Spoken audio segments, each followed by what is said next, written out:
When we talk about making sure we don't sign up to a EU so-called level playing field and be able to seize the opportunities of Brexit freedom, it isn't just words. There is such enormous potential on what can be done outside of the shackles of EU rules. And we've seen a story emerge that gives you one idea of the type of things the UK could move towards, ultimately to create thousands and thousands of jobs. Of course, reliant on the fact that we do become fully independent after the end of the transition period and we don't sign up to a bad deal that ties us further to EU restrictions. I'm going to bring you all the very latest on this latest story, guys, but please make sure before I start that you've hit the subscribe button and the bell so you don't miss future reports. Now, this is a Financial Times story, in fact, and I don't think anyone can accuse the FT of being swashbuckling Brexiteers. With the headline, UK draws up plans to rival Singapore with post-Brexit shipping regime. Push to attract more vessels to sail under British flag with reforms to tonnage tax. It goes on, the FT. The UK is drawing up plans to turn London into a rival of Singapore as a hub for shipping companies to register vessels after the Brexit transition period, according to people briefed on the proposals.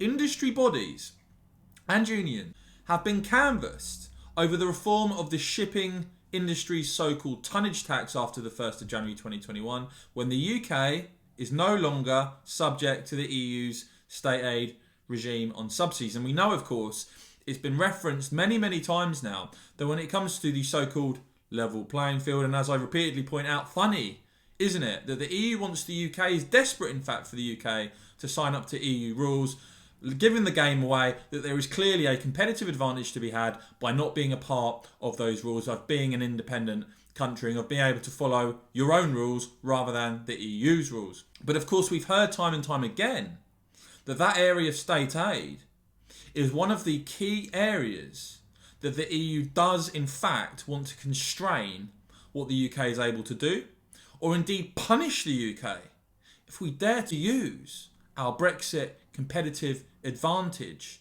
in a way that the EU thinks, in their words, is in their thought process, I guess, is unfair competitive advantage. And as viewers for this channel will know, I class as Brexit competitive advantage, because when independent and you're nimble and you're able to do these things, you have the advantage to create ultimately jobs and prosperity, which is what we need to be doing, especially given the very tough economic circumstances we find ourselves in. So the UK must resist that attempt to be restricted in terms of what we can and cannot do on state aid via the deal. And I'll get onto the latest on the deal negotiations in a bit. Comes back yet again to the EU, I think, being rather worried about those big competitive advantages we can have outside of EU rules. And they even, again in this story, say that according to calculations provided to the government, revamping the UK's shipping tax and regulation regime could be worth £3.7 billion to the economy over 3 years, creating 2,500 high-quality jobs directly, as well as 25,000 in related companies. Now, the Telegraph did a sort of follow-up story to this. UK plans to rival Singapore and woo shipping companies post-Brexit. Experts say the UK's departure from the EU is an opportunity for the shipping industry.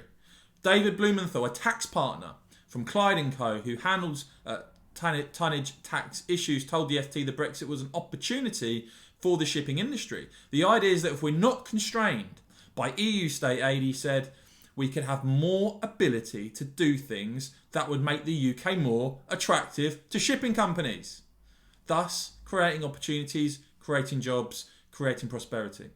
In order to give the UK competitive advantage, plans being mooted include enabling the floating production, storage and offloading vessels and drilling rigs to be included in the UK tonnage tax regime, according to the FT report. Now, as Dom Walsh of Policy Exchange has today tweeted on this story, pleased to see, he says, plans reported seem to mirror some of the proposals that Nisgani, the Conservative MP, myself and others recommended at policy exchange, including reforming tonnage tax, supporting cadet training, promoting UK flag. Now, one of the groups that have welcomed this story is the Alliance of British Entrepreneurs, who have said of it, brilliant news and another massive Brexit benefit.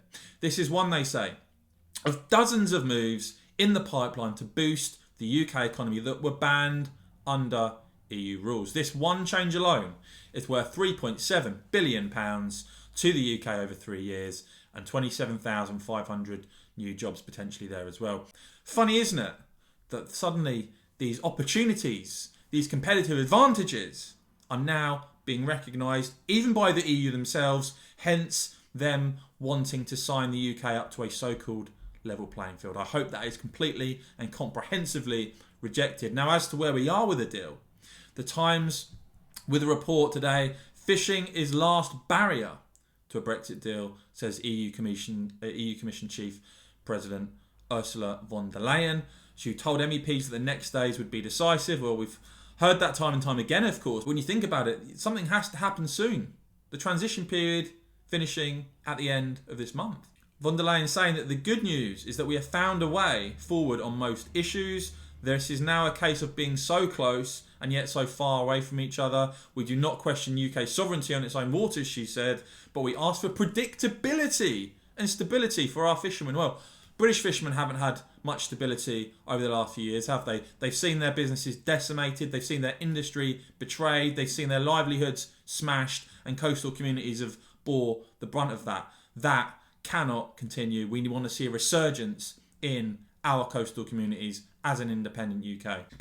And this is quite worrying to me, von der Leyen has said that when it comes to the so-called level playing field, they had taken a big step forward with the focus on now aligning common standards in Britain and the EU as they change over time. She said the UK had agreed to domestic enforcement on state aid rules, but there were still difficulties over how to future-proof fair competition rules on environmental and labour standards. And she said the next days are going to be decisive. The clock puts us all in a very difficult situation. Now, to be fair, the British government have pushed back on some of the EU noises. They've said that there has been no big breakthrough. I still think now the likelihood it is there will be a deal. A government spokesman saying we've made some progress, but we are still very part in key areas. What's worrying me more now, as viewers of the channel will know, is that this deal is going to be 600 plus pages, and the amount of time now that there's going to be to scrutinise that, particularly over the Christmas period, that is going to be very, very minimal now in terms of MPs scrutinising. In fact, the leader of the Commons, Jacob Rees-Mogg, has even suggested the Times report that Parliament could ratify any Brexit deal in as little as 24 hours. Now, that does worry me.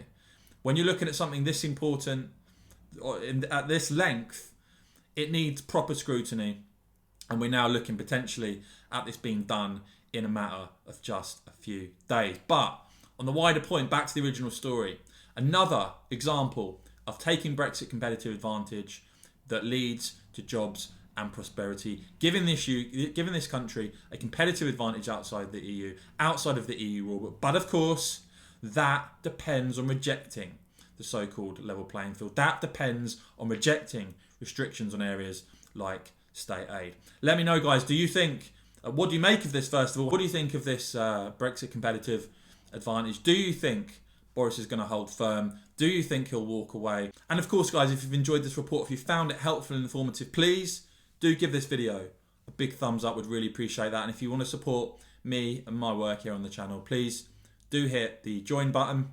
See the link in the top pinned comment there to become a member of the channel. Would really appreciate your support. And of course, as ever, thanks for watching.